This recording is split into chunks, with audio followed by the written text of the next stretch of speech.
Naiuwi na sa Pilipinas Huwebes ng gabi ang mga labi ng overseas Filipino worker na si Jenny Alvarado na namatay sa bansang Kuwait.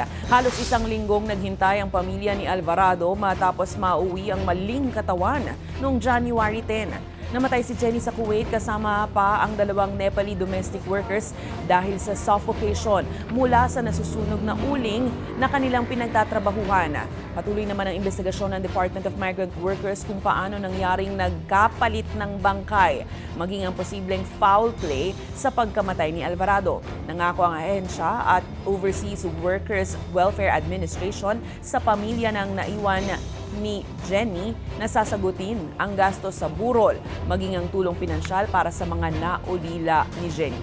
Sa Montalban, Rizal, nakatakdang idaos ang lamay para sa namatay na OFW. We want explanation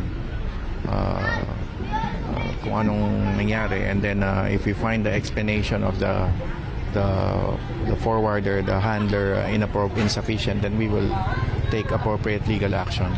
Again, we are still also awaiting yung official police report patungkol dito sa nangyari, and then again, dito sa Pilipinas we can even move ahead and have the remains autopsied, but of course we will seek the consent of the family.